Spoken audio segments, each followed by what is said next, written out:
All right, I'm here with Miss Buffy, and in this video I'm going to go over how you can use the principle of desensitization and counter conditioning to stop a dog from being sound sensitive or scared when it hears different sounds. So I'm going to wait for her to be distracted, and then this kind of startled her earlier. And I think it's because she wasn't paying attention. So I'll go ahead and do that.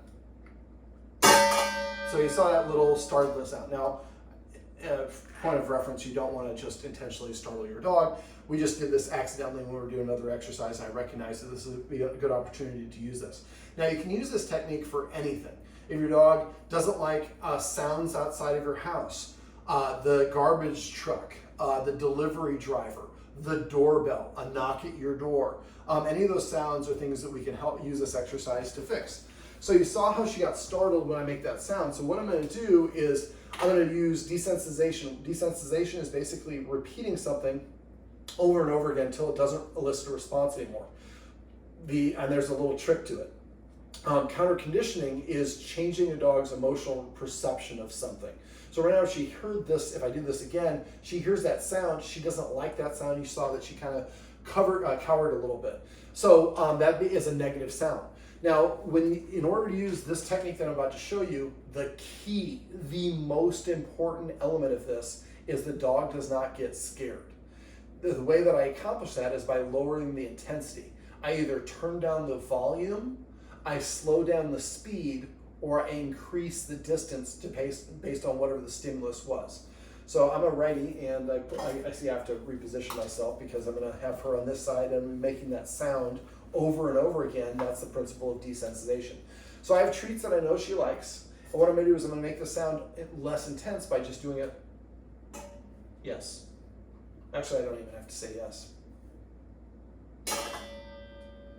That was, see how she stepped back a little bit? That was too much. There's a couple bowls in here, so I might do it later on with just one bowl because it makes it a little harder. So I'm going to try to touch it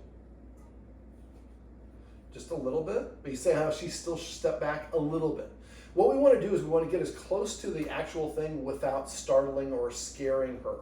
If you do that, that's what I call practicing to failure, and all you're doing is just reinforcing the sound that she doesn't like. So just that sound, just my motion of going up here, now she's associated. So now I'm going to go.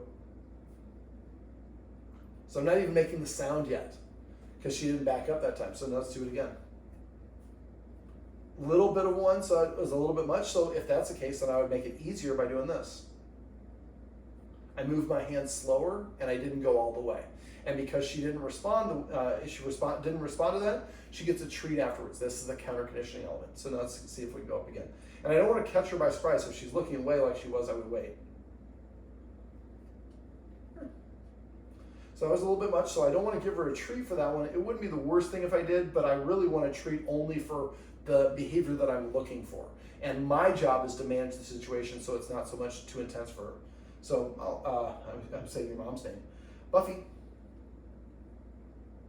Yes. You can mark, you don't need to mark, I'm just in the habit of doing it.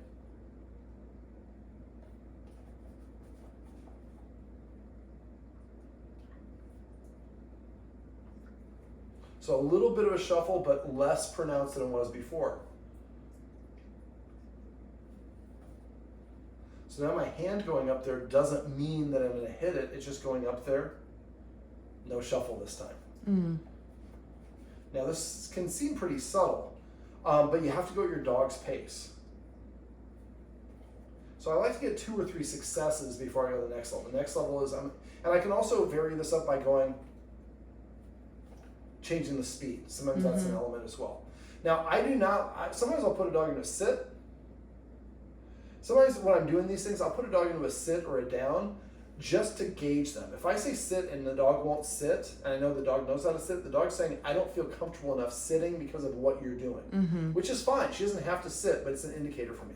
All right, so now, a little bit of a shuffle. No shuffle. And when I get to no shuffle, I like to repeat that step about 2 or 3 times and then go to the next level. And she's more interested in the treats right now than anything else. So now I'm going to try to make the sound as small as I can possibly make it.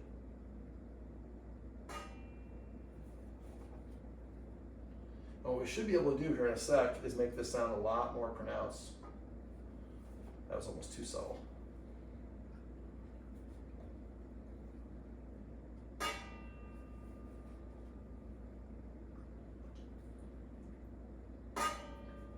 little bit more intense. Now when you're doing this, I'm doing this all right away.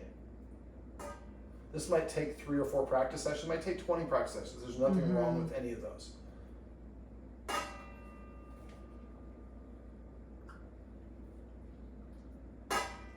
Usually I do this, I'm knocking at the door and knocking with greater rate intensity, which is a little bit easier for this one. So now we got the 2 dongs. Dings, I guess. More intense, no shuffle away. A little bit of, I saw a little bit of a twitch in her rear end. So I back it up a little bit. Now she looked away, so I stopped.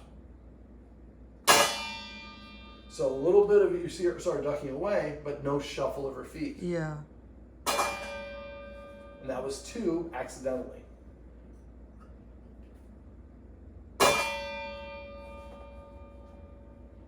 And we'll do a kind of a louder one here for the last one. Whoops. So that was a little bit too much. So that one I'm not giving her a treat. So when you're doing this principle, this would be something, and you saw that little twitch, that's an illustration of cortisol, the stress hormone in her blood. Find it. So I'm going to give her something else to do to distract her. Find it.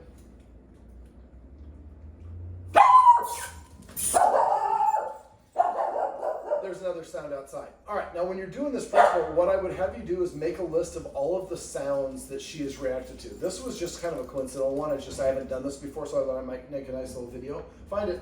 But if there's the garbage truck, there is the ding dong, there's somebody slamming a car door, there's a baby, people talking, footsteps outside, whatever they are, make a list of all those things. Pick 2 or 3 of them and work on them at the same time, or not exactly the same time, but over the same window. Now, when you're doing this, I call one of the things I tell people is like when you're riding a roller coaster, you're not doing anything but sitting on your butt, but you're burning a lot of energy because it's such an intense experience. If you're doing this right, your dog should look very calm, but it is an intense emotional experience. So keep this to like 1 or 2 minute practice sessions at the maximum. I usually probably do like 45 seconds, take a minute and a half off to pet her ears or wherever her favorite spots are, and then come back and practice another 45 seconds to a minute. So you want to have a nice little break in between. You see, she really likes the ears, yes. And so we give her that reset. Now also remember, shaking it off is a way of releasing anxiety. So if she does that, I would say yes and pet her bottom a little bit. All right, so when you're doing this, basically you're going to go methodically more and more intense. And again, the most important thing is you don't want to have, where she was taking a shuffle step back, that's not a very intense response. When she heard the sound outside, that was a more intense response. She barked and rushed. So we want to basically not have that second one. What I was showing you here, I was stopping at, but you probably could continue going. A little bit of a shuffle I'm okay with, but I'd prefer to do it where I make the sound and she doesn't shuffle at all. And then gradually the sound becomes more and more intense. Now, at first there was just 1 ding, but eventually you hit it a large, so now there's 2 dings, 3 dings, 4 dings. All right, now we have a helicopter flying over right now. I can't recreate, I don't know, Molly here might be able to arrange to have a helicopter fly on cue, but most of us can't do that. So if there is a sound that, like the trash can, the trash truck or whatever that you can't recreate, take your phone outside, record an audio or a video of it. You just need the audio recording. Then you can come back and play it on like a boom speaker in your living room or wherever you're practicing. And that gives you the ability to control that stimulus, the sound of whatever it is. Doorbell knocking, people shuffling, baby crying, or whatever it is. And then gradually raise that level higher and higher. I do the same principle when I'm teaching my dogs to be not afraid of fireworks for the 4th of July. I start playing fireworks going off the sound recording while they're eating their meal. And then each meal I raise the volume. Eventually it sounds like there's fireworks going off in my living room and the dogs are like, whatever, because they become desensitized and counter-conditioned to them. So make a list of all the things. Come here, sweetie. Buffy.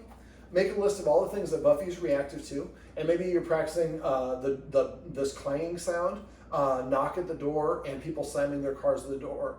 Sit. Not at the same time, but maybe you do this in the morning and half an hour later you have your friend come over and open and close the door of their car. And again, if she's barking, then move her further away. We can control the intensity by moving Buffy further away until we can find that distance where she can be exposed to the stimulus without reacting. Then we practice that 2 or 3 times where she gets a treat after each one. Then gradually we make it a little bit closer, a little bit closer. This is a little bit of a variant of what I talked about, something called the engage-disengage game, where we were doing the visual. So I was talking about being in a park and she looks at the other dog and you click and then she gets a treat. Well, again, if she barks at that dog, that means we would need to move further away to find the distance where she can be exposed to the stimulus without reacting to it. Well, this good-looking girl here is Miss Buffy, and she is a vampire slayer. And this is a video on how you can use counter-conditioning and desensitization to help a dog that is sound sensitive or barks and reacts to sounds outside of your home.